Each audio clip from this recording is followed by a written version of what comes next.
আসসালামু আলাইকুম। RS news channel 24 বিডিতে আপনাদের স্বাগতম। সঙ্গে আছি আমি মোহাম্মদ রেজাউল হাওলাদার। প্রথমে আসি বাংলাদেশের রাজনৈতিক সংবাদ নিয়ে। গভীর ষড়যন্ত্রে পড়তে যাচ্ছে অন্তর্বর্তীকালীন সরকার ডক্টর মোহাম্মদ ইউনূস। বিস্তারিত। আজ সারা বাংলাদেশ থেকে বিভিন্ন ধরনের লোক আসছে ঢাকা শহরে। বাংলাদেশের বিভিন্ন জেলার থানা থেকে হাজার হাজার মানুষ ঢাকার উদ্দেশ্যে রওনা দিচ্ছে। তাদেরকে বোঝানো হয়েছে যে ডক্টর ইউনূস সরকার নাকি প্রত্যেককে 1 লক্ষ টাকা করে দিবেন।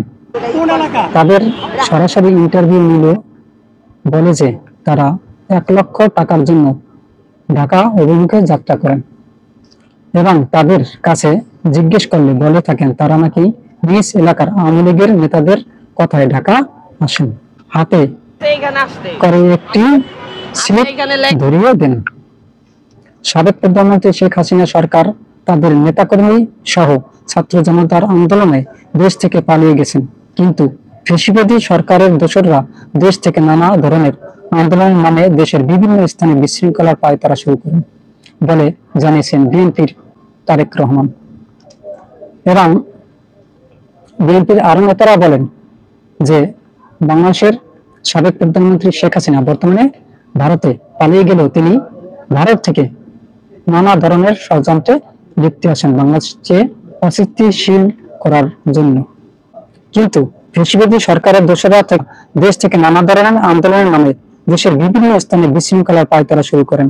প্রথমে পুলিশ আন্দোলন অর্থাৎ পুলিশের কর্মে যথাসময়ে যোগদান না করা, তারপর আনসার আন্দোলন নামে আনসার লীগের আন্দোলন করা, তাও কঠোর হাতে দমন করেন ছাত্র জনতা সহ বাংলাদেশ সেনাবাহিনী পুলিশের ভূমিকা শূন্য। এরপর শুরু হয় সাবেক প্রধানমন্ত্রী কল রেকর্ড ফাঁস। তারপর রবিবার শুরু হয় আবার অটোরিকশার নামে বিভিন্ন ছাত্রলীগের আন্দোলন। এরপর আবার আজ সোমবার শুরু করে ঢাকা শহীদ সোহরাওয়ার্দী কলেজ ও কবি নজরুল কলেজের সাথে মাহবুবুর মোল্লা কলেজের কঠিন দাঙ্গা ও ভাঙচুর। এতে প্রায় 60 থেকে 70 কোটি টাকার ক্ষতি হয়েছে বলে জানান অধ্যক্ষ মোহাম্মদ ওবায়দুল্লাহ নয়ন। এভাবে একের পর এক গভীর ষড়যন্ত্রে লিপ্ত আছেন আওয়ামী লীগ ও তাদের অঙ্গ সংগঠন। এদিকে সমন্বয়ক সাজিদ আলম বলেন, আওয়ামী লীগ যেখানে পাবেন সেখানেই মারবেন। এদিকে ঢাকার বিভিন্ন এলাকায় চলছে ডাকাতি, রাজধানী, চুরি ও লুটপাট। দেশে বর্তমানে আইন শৃঙ্খলা পরিস্থিতির এক ভয়াবহ অবনতির কারণে সারা বাংলাদেশে এক ভয়াবহ পরিস্থিতি দেখা যাচ্ছে। গভীর ষড়যন্ত্রের আঁচ পাওয়া যাচ্ছে ঢাকা শহরে। এই পরিস্থিতি নিয়ন্ত্রণে আনার জন্য ডক্টর মোহাম্মদ ইউনূস সরকার যৌথ বাহিনী নামিয়েছেন। বাংলাদেশ সেনাবাহিনী, পুলিশ এবং র্যাব সহ প্রায় ঢাকার সব জায়গায় যৌথ বাহিনীর অভিযান শুরু করেছে। এতেই ধরা পড়েছে অস্ত্র সহ মাদক কারবারি এবং বাংলাদেশের অস্থিতিশীল পরিকল্পনাকারীরাও ধরা পড়ছে। গত রবিবার ও সোমবার ঢাকা শহরে একের পর এক ষড়যন্ত্রের আঁচ পাওয়া যাচ্ছে, কেননা গত রবিবার শুরু হয় অটো রিকশা চালকের আন্দোলন এবং পরদিনই শুরু হয় মোল্লা কলেজে ভাঙচুর ও দাঙ্গা। মঙ্গলবার দেখা যায় ঢাকা শহরের বিভিন্ন স্থানে অপরিচিত ঋণের কার্ড সহ হাজার হাজার পুরুষ ও মহিলা। এতে বোঝা যায় বর্তমান সরকার ইউনূসের গভীর ষড়যন্ত্রের ফাঁদে পড়তে যাচ্ছেন। আর সাবেক প্রধানমন্ত্রী শেখ হাসিনা 5ই আগস্ট ছাত্র জনতার অভ্যুত্থানের পর ভারতে পালিয়ে যায়।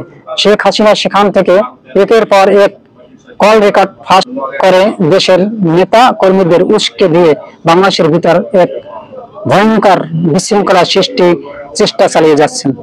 এভাবে একের পর এক ষড়যন্ত্র করছে আওয়ামী লীগের শেখ হাসিনা এবং বাংলাদেশের আওয়ামী লীগের নেতাকর্মীদের তিনি কল রেকর্ড ফাঁস করে উস্কে দিচ্ছে। বারবার বলছেন যে তোমরা বাংলাদেশকে একটা অস্থিতিশীল করার জন্য চেষ্টা করো এবং বাংলাদেশের আইন শৃঙ্খলাকে ভেঙে দেওয়ার চেষ্টা করো। ডক্টর ইউনূসকে বর্তমান সরকার থেকে নামিয়ে দেওয়ার জন্য যত প্রকার চেষ্টা তোমরা চালিয়ে যাও, তবেই আমি বাংলাদেশে আসতে পারবো, নতুবা আমি বাংলাদেশে আসতে পারবো না। এই বলে বিভিন্ন কল রেকর্ড ফাঁস করে যাচ্ছেন এবং সত্যি সত্যি বাংলাদেশে যে এক ভয়াবহ পরিস্থিতি দেখা যাচ্ছে তা সবারই জানা। কেননা একের পর এক আন্দোলন, ছাত্র জনতার ভিতর ফাটল ধরানো এবং বিভিন্ন ধরনের যত বিশৃঙ্খলা সৃষ্টি করা যায় তা চেষ্টা চালিয়ে যাচ্ছে ভারতবাসী। 2 ক্যান বিদেশি বিয়ার। বিএনপির দাবি। আজ এ পর্যন্তই। আসসালামু আলাইকুম ওয়া রাহমাতুল্লাহি ওয়া বারাকাতুহু।